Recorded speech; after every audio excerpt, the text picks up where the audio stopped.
Film की शुरुआत में हम एक अनुभवी मछुआरे को समुद्र की ओर जाते हुए देखते हैं।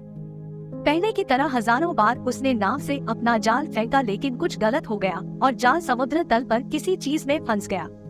मछुआरा नीचे गोता लगाता है, लेकिन वह वापस सतह पर नहीं आ पाता क्योंकि मछलियों का एक बड़ा समूह उसके चारों ओर से घिरा हुआ है।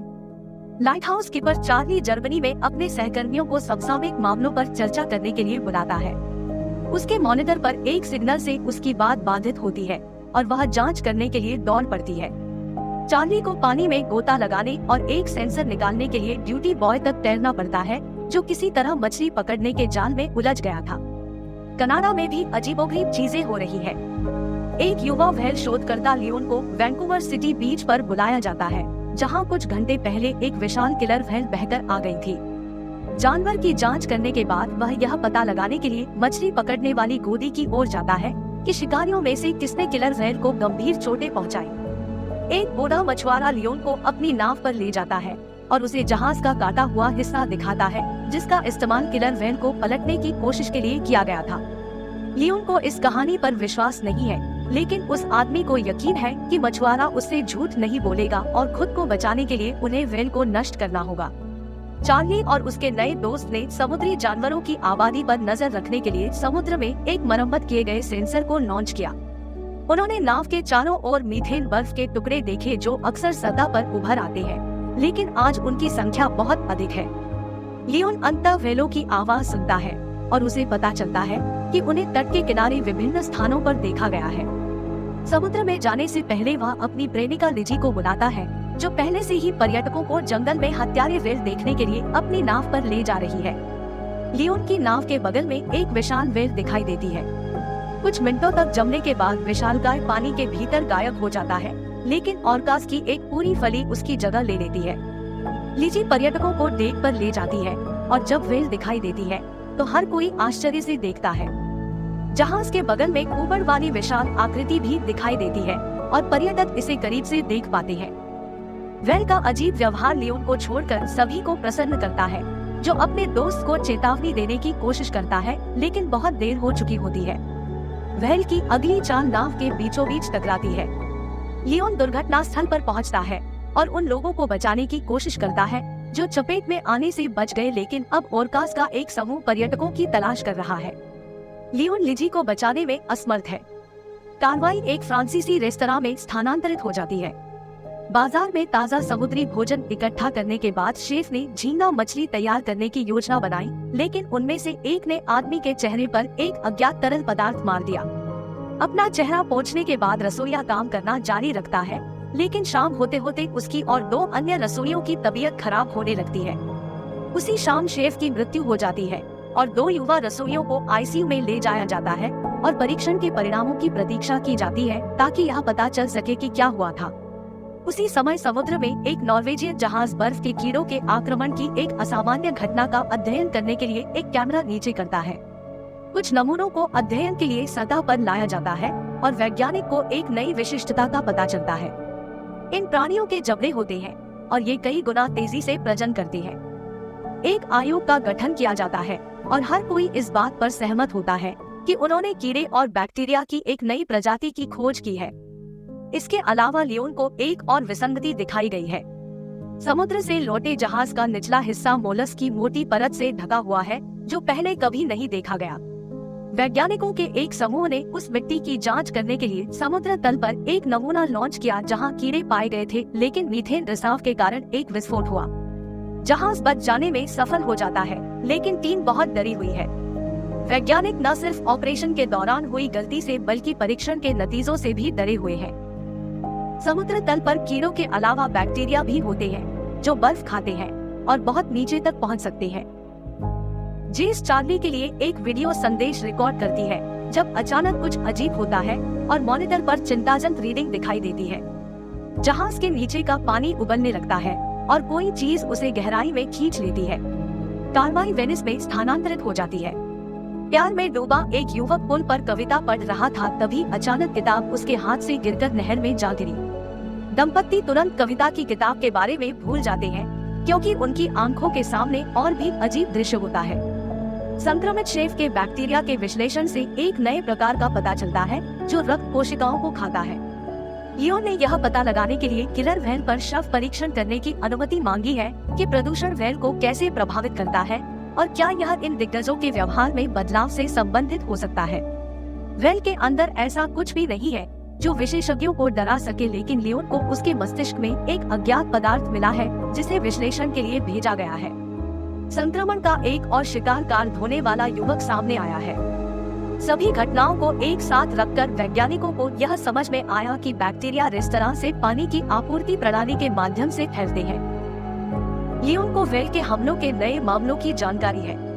प्रवास के दौरान व्हेल में सभी परिवर्तन होते हैं।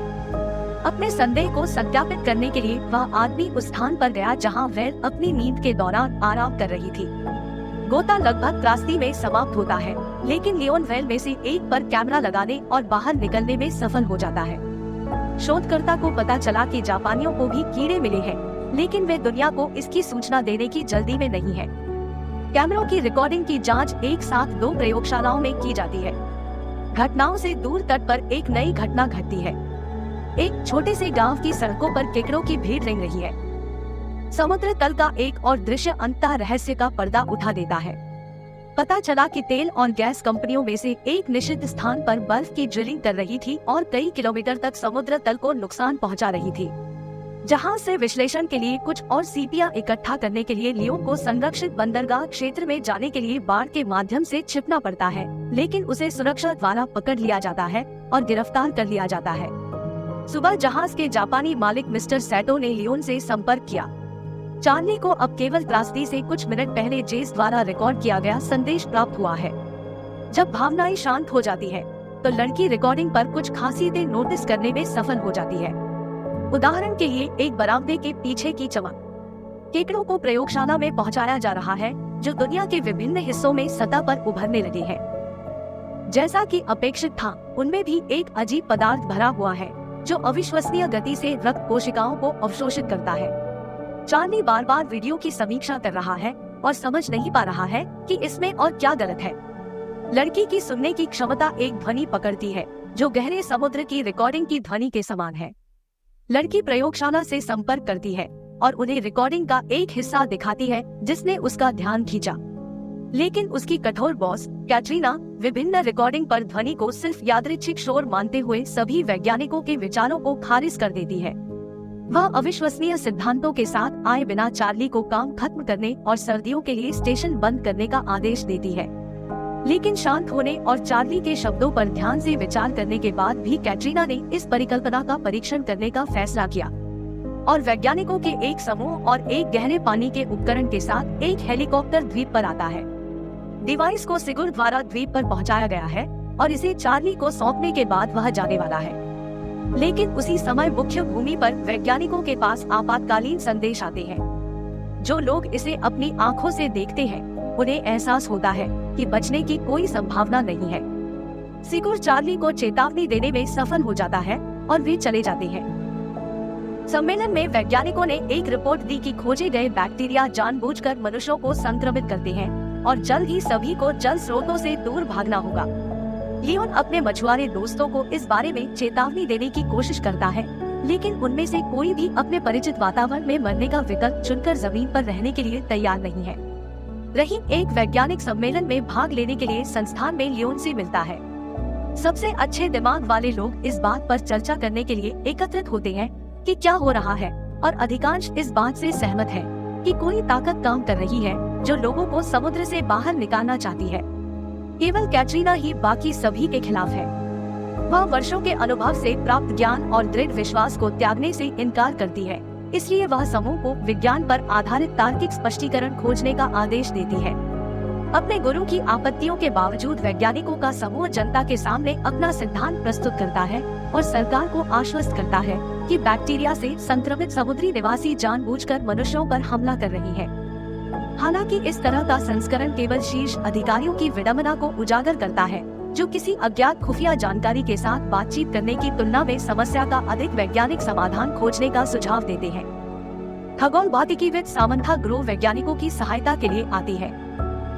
राजनेताओं के विपरीत उन्होंने रिपोर्ट का ध्यानपूर्वक अध्ययन किया और इस बात से सहमत है कि विभिन्न रिकॉर्डिंग पर अजीब ध्वनि में एक अपरिचित विश्व भाषा की सभी विशेषताएं हैं।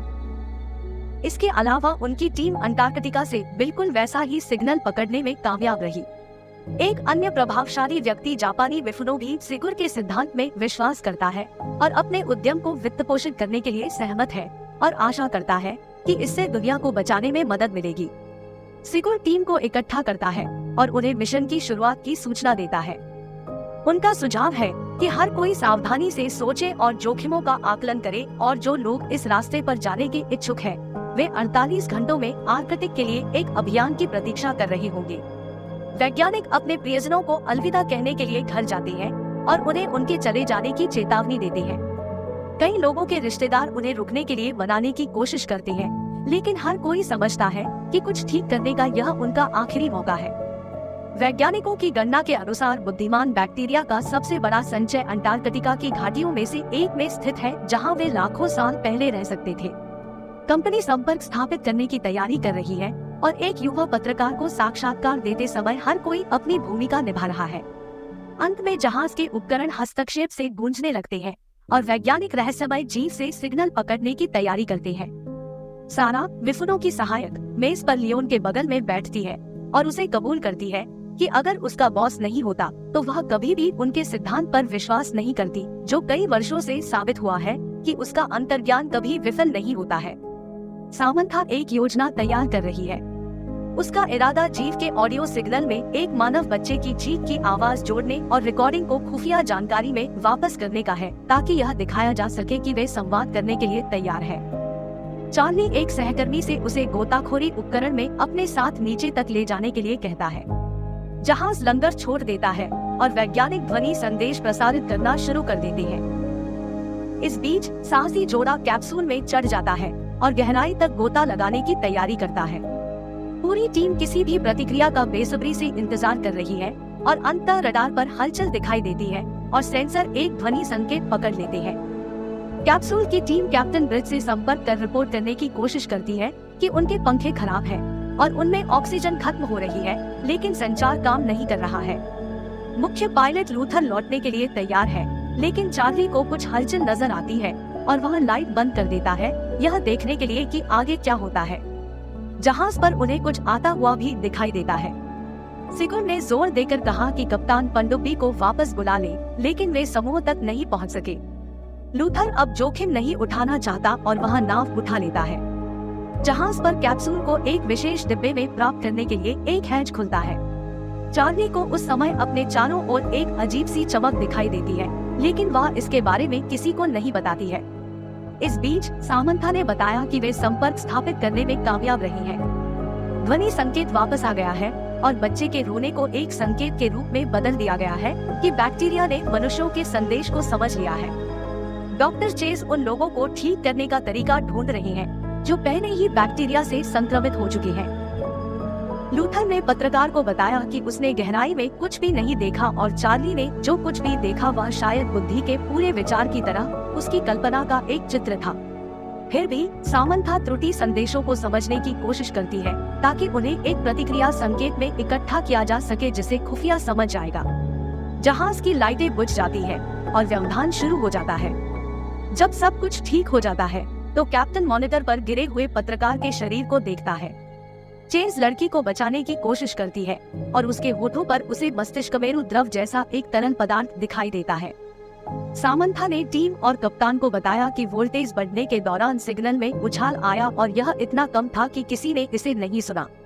चार्ली सुनती है कि उसके सहकर्मी क्या कह रहे हैं, लेकिन वह कभी उन्हें यह बताने की हिम्मत नहीं जुटा पाती कि वे पूल में बैक्टीरिया लेकर आए हैं। लियोन उस लड़की से मिलने जाता है जिसका शरीर अजीब धब्बों से ढक गया है। डॉक्टर उस लड़के और सारा से मदद मांगता है। जब लड़की विश्लेषण के लिए रीढ़ की हड्डी के तरल पदार्थ का नमूना ले रही हो तो उन्हें उसे पकड़ना होगा। डॉक्टर टीम को विश्लेषण के परिणामों के बारे में बताता है। पहले समुद्री जीवों में पाया जाने वाला पदार्थ एलिसिया की रीढ़ की हड्डी में खोजा गया था। चेज का मानना है कि बैक्टीरिया लड़की की कोशिकाओं में विलय करने का प्रयास कर रहे थे और चार्ली ने उनके साथ जहाज में चमक को प्रवेश करते हुए देखने की बात स्वीकार की। चार्ली बिना अनुमति के सीलबंद डिब्बे में चला जाता है और पूल फिर से चमकने लगता है, जिससे रोशनी से असामान्य आकृतियां बनती है। उस समय सामंथा को इकाई से एक प्रतिक्रिया संदेश प्राप्त होता है, जिसमें एक छवि भी होती है। सिगुर उसे पूल कैमरों से रिकॉर्डिंग और उसके जवाब में भेजी गई छवि दिखाता है। सामंथा का संदेश। खगोल शास्त्री के अनुसार उनके पास उस महासागर की छवि है जिसने लाखों साल पहले एक महाद्वीप को घेर रखा था। वैज्ञानिकों के अनुसार ईआर ने उन्हें याद दिलाया कि वे मनुष्यों की तुलना में अधिक समय तक पृथ्वी पर थे, हैं और रहेंगे, और वे बस इतना चाहते हैं कि महासागरों को अकेला छोड़ दिया जाए और नष्ट न किया जाए। यह खबर टीम के भीतर असहमति पैदा करती है। मिफुनो ने पूल में पदार्थ का परीक्षण करने की योजना बनाई है और यदि यह काम करता है तो इसे पूरी तरह से नष्ट कर देगा। ईआर। सिगुर इससे असहमत है, कम से कम जब तक वे पुष्टि नहीं करते कि वे ईआर के साथ बातचीत नहीं कर सकते।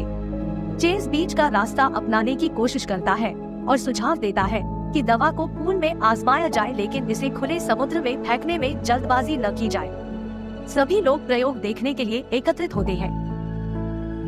चेस ने दवा को पानी में फेंक दिया, जो तुरंत ऊपर उठने लगती है, जिससे एक भयानक चीख निकलती है और कांच टूट जाता है। कप्तान को सूचित किया गया कि जहाज पर कुछ भी काम नहीं कर रहा है और वे बस अंटार्कटिका के पानी में बह रही हैं। लेकिन इससे भी बुरी बात यह है कि जहाज हिमखंडों से घिरा हुआ है। जहाज एक हिमखंड से टकराता है, लेकिन अप्रत्याशित रूप से एक नीली चमक उसे कहीं और ले जाती है। कैप्टन ईआर के नियंत्रण से मुक्त होने के लिए इंजनों को चालू करने का आदेश देता है।